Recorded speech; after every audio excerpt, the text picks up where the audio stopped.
Out of the Blue, proudly brought to you by Grant Burge Wines.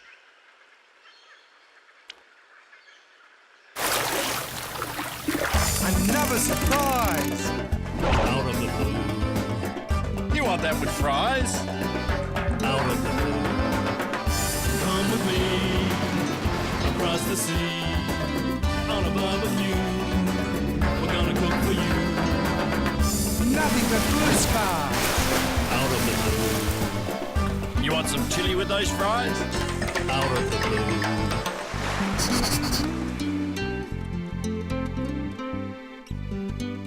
Hi and welcome to another episode of Out of the Blue. Today's program comes from Whyalla in South Australia, and it's out there that we're interested in, Spencer Gulf. Whyalla is an hour's flight from Adelaide. This side of the Gulf, Eyre Peninsula, and across the other side, mainland Australia, and a bit further down, York Peninsula. Matthew Flinders explored this area and named the Gulf Spencer's Gulf, after 2nd Earl Spencer, who is a distant relative of Lady Diana. We've come to see one of the great marine spectacles, the spawning of the giant Australian cuttlefish. Mickey, I've been prawn fishing in Spencer Gulf, the world's best eating prawns from a sustainable fishery. I'm going to show you how we caught them, cooked them, and especially how you're going to eat them.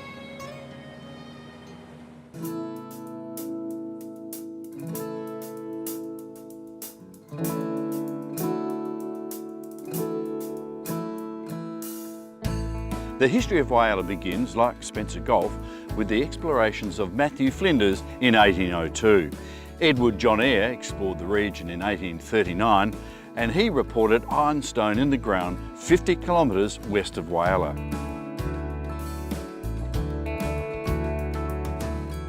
In the 1880s, this was to become the mine at Iron Knob, marking the beginning of the iron and steel industry that's still evident in Whyalla today.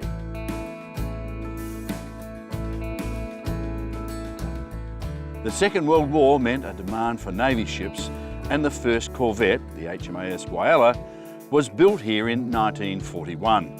The HP blast furnaces were built, making shells for the war effort, and then, after the war, commercial vessels were built. These days, more than 25,000 people live here. Sure, the shipbuilding's not here and the steel industries had their problems, but there's still really good reasons to visit Whyalla. And to start with, there's the fishing. Hey Dave, how are you going here? Good, thanks. What have you caught today? I've got a couple of flathead today. You catch flathead, you catch whiting and a lot of other species. And Dave, what about all year round, you reckon? What? All year round. Winter's a good time. It's a lot calmer in the winter, but all year round we have a lot of species of fish here. What are you doing there? Just rigging up for a squid. Rigging up for a rainy day. Yeah. Oh, for squid out here too? Yeah, we get a lot of squid in this area. And Oh, fantastic.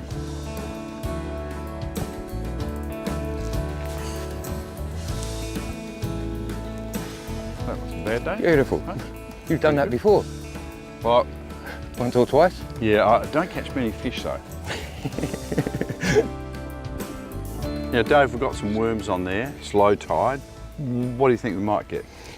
I believe that as the tide comes in a little bit more, you've got every chance of getting a few silver whiting. Oh, that's all right. And there's every possibility that we'll get a few flounder off the beach. We get a few here.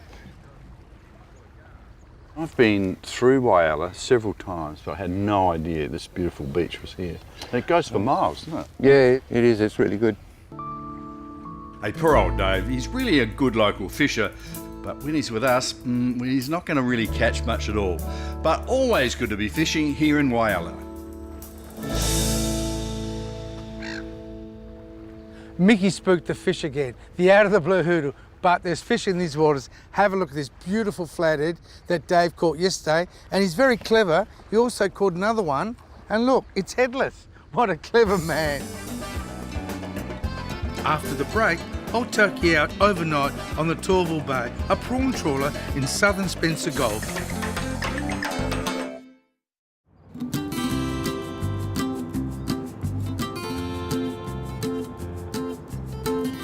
Today's adventure starts at Port Turton at the southern end of York Peninsula. As you can see, it's a popular place for fishing, but today we have much bigger fish to fry. Well, not fish, prawns. And there's our boat just coming into port now, the Tourville Bay.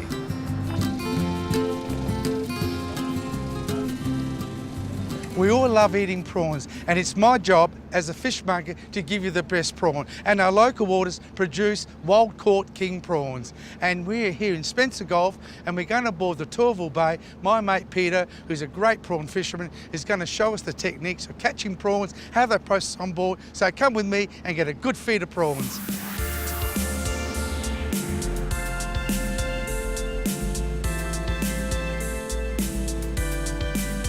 Prawn fishing is done in the darkness, so we're heading out as the sun goes down. It's looking like a perfect evening out in Spencer Gulf. It'll take about an hour or so to steam out to the fishing grounds, so we'll have time to take in the beautiful sunset. Even the dolphins reckon there's some good fishing out there.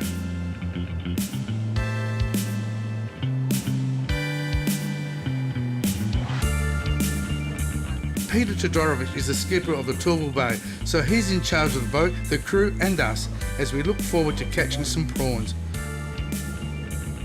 All set. We're underway, making way. This is a purpose-built prawn boat, one of the 39 licensed prawn fishers in Spencer Gulf. The fishery is very carefully monitored, operating in only about 15% of these Gulf waters. The skipper has to keep detailed records of the boat and its catch. It is the end of the run now. We've had a really good run up north. So this is just the sort of like the last few nights of the trip. And you'll see the moon's out, so it'll probably be quiet for a start because the prawns don't like the light. They hide away in the sand. But when the moon goes down, hopefully they pop up and we'll scoop them up then.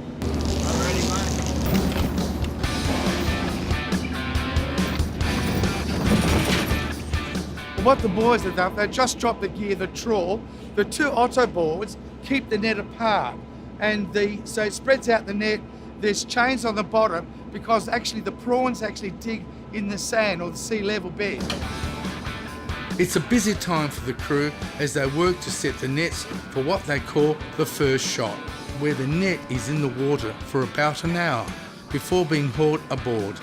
They'll catch some prawns, they'll catch some bugs, squid, crabs and fish. When the trawl net comes on board, they'll sort it all out, they'll return the crabs and other species back to the sea. The Spencer Gulf prawn fishery is a world leader in the way the catch is handled, including short trawl shots to reduce the damage to prawns, rapid return of the bycatch to improve survivability and sustainability.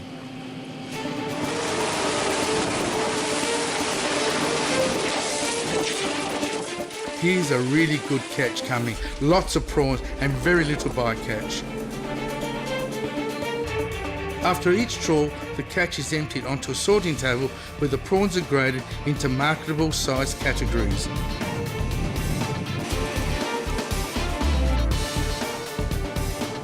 They look really good quality today. After the prawns come off the conveyor belt, they get washed again, they channel into the hopper, then they go through a grading machine, and as you can see, there's 1, 2, 3, 4 grades. The prawns are cooked straight away in sea water, therefore retaining their natural flavour. When you're cooking prawns, you start to see a couple come up. Now when the rest of them lift up, then you check on that knuckle joint there, you'll get a little air bubble, which is the separation. And then that's when they're ready, and that's when you tip them. The prawns are given a final check before they're being weighed very accurately, then into the Tourville Bay boxes ready for market. And the final process, snap freezing, within an hour of the prawns being caught. Peter has about 15 tonnes aboard tonight, the result of all the hard work these last nights at sea. The shipment is headed all over the country. Wild caught Spencer Gulf prawns for one of Australia's most sustainable fisheries. for where we are, it was actually quite good catches last night. Really good prawns, large prawns, so it's a quiet ending to the trip, but we're pretty happy with the amount caught. The crew will finish off just shaking the nets, checking for a few little holes, keeping the deck exposed with scrub, and then we'll just sort of find a nice little spot to anchor along the shore here and drop the anchor and go to sleep. Being the skipper of this fine vessel and having a hard-working, hungry crew, I like to cook up a good feed for them occasionally. I've put together this great book, X Marks the Pot, A Culinary Voyage. Today we're going to do a risotto and a full bottle of wine, which is always good because the fish, they like to swim. There's that old saying, the fish swim once in the ocean, once in the pot, and again in the tummy. So here we go. Svako mjesto svoje feštu ima, svako mjesto ima svoj dan.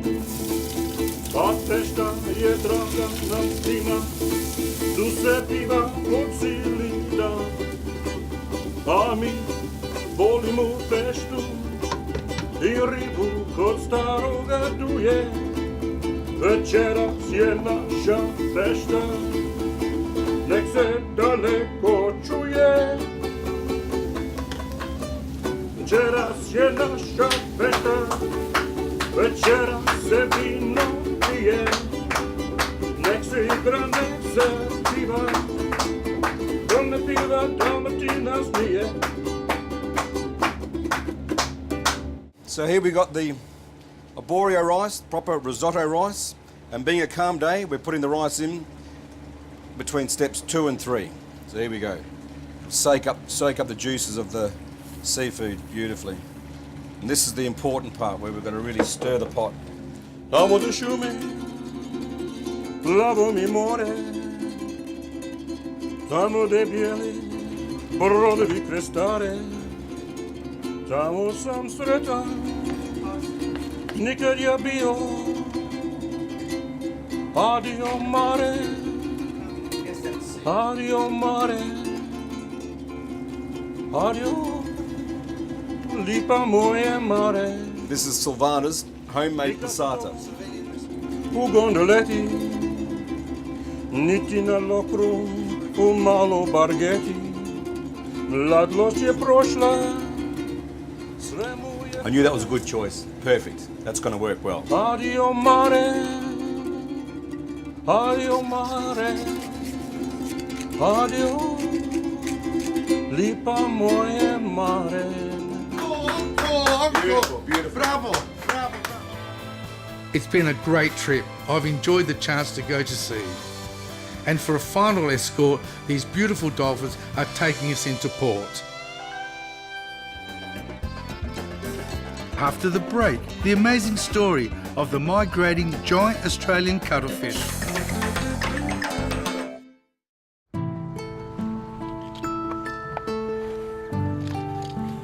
We've come to Port Lowley, just north of Whyalla, and these divers are suiting up to snorkel in the waters just off the coast.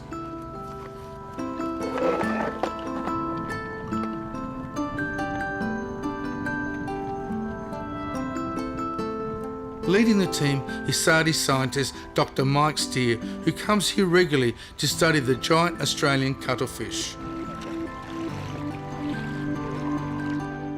The giant cuttlefish are an incredible spectacle. They're a cephalopod, which means that their arms are on their head. They're in the family with octopus and squid and nautilus. They're a spectacular species that aggregate here in beautiful Point Lowley in their tens of thousands during the winter. This is the only place in northern Spencer Gulf where we've got adequate rocks for these animals to lay their eggs. Everywhere else there's sand and mangroves, which is no good for cephalopod reproduction. Well, this is considered to be one of the most amazing natural events in the world. We have international visitors from everywhere, documentary filmmakers, scientists, naturalists, because you just have to step out in the water here to a couple of metres and you put your head under and you literally see hundreds and thousands of these animals spawning in front of your very eyes.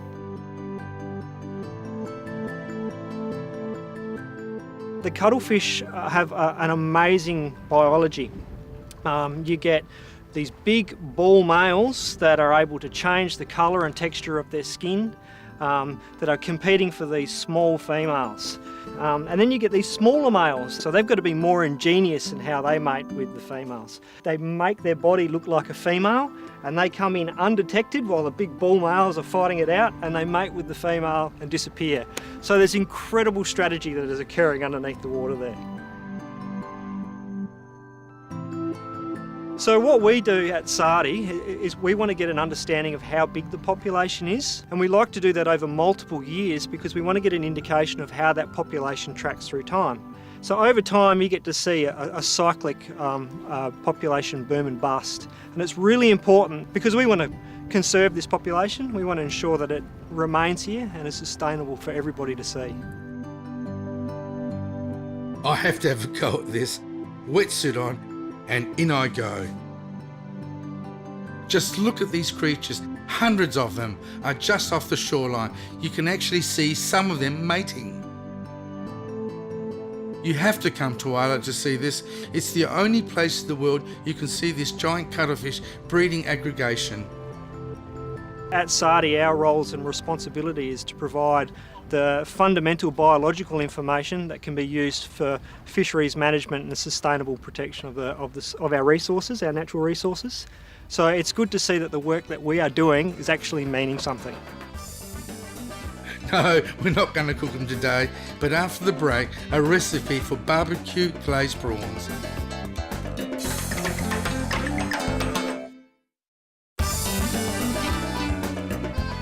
It's Yasu to you, and Fresh Nariba and Kakusi to you. G'day, Michael. Where you been? Oh, I've had a bit of a holiday. I mean, Yeah, you needed a bit yeah, of a rest from me. yeah, And thanks. and it's still smoke in the kitchen.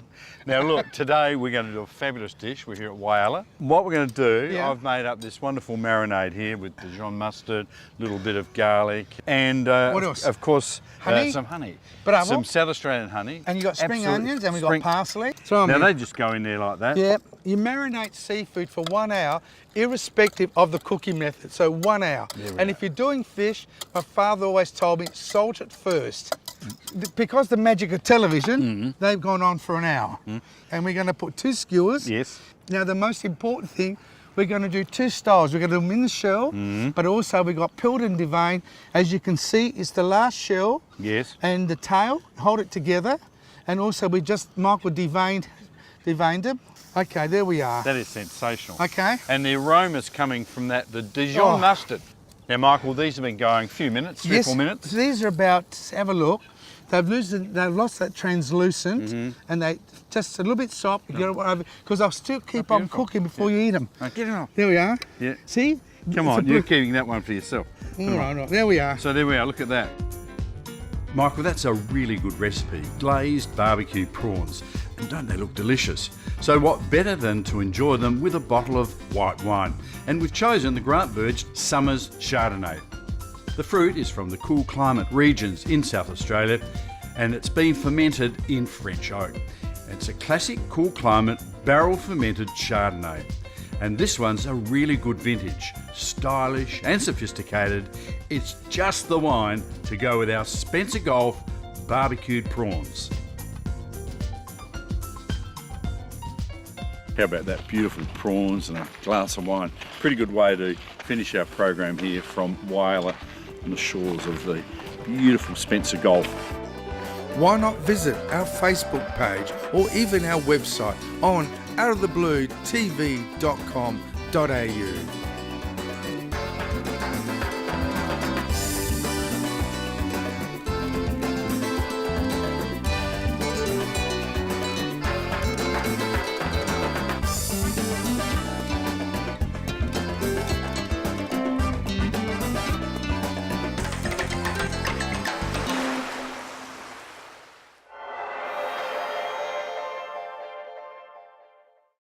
Out of the Blue, proudly brought to you by Grant Burge Wines.